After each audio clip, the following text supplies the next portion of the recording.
özgürlükse özgürlük ikimizde. Elleri çığlık çığlık yan yana iki dünya. İkimiz, iki dağda, iki ırkçısı gibi atıp gelmiştik. Buluşmuştuk bir kavşakta, unutmuştuk ayrılığı, yok saymıştık özlemeyi. Şarkımıza dalmıştık, mutluluk mavi çocuk, oynadı bahçemizde.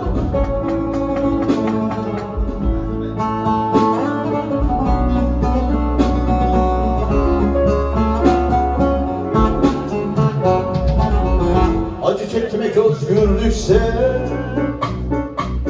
özgürüz ikimizde. O yuvasız çalı kuşu, bense kafeste kanarya.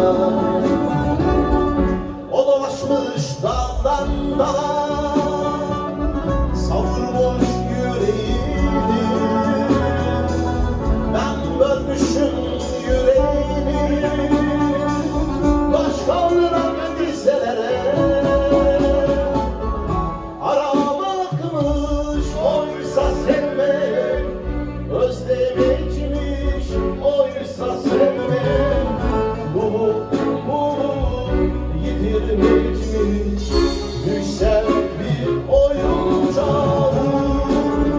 Yalanmış hepsi yalan, yalanmış hepsi yalan.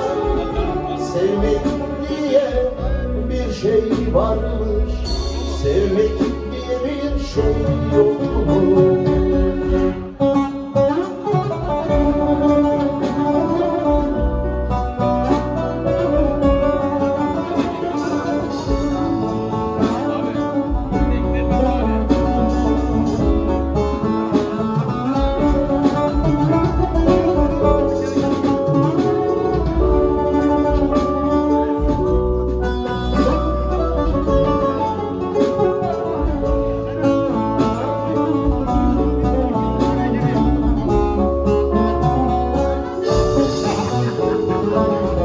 Acı çektim günlerce,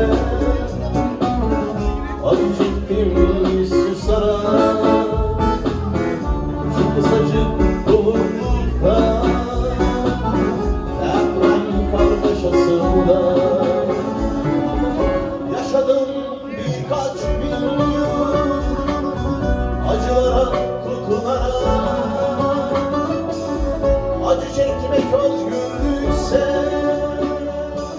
özgürüz ikimizde. Acılardan arta kalan işte bu bakışlarmış. Bu diye yaz elinde gün batılı bulutlarmış.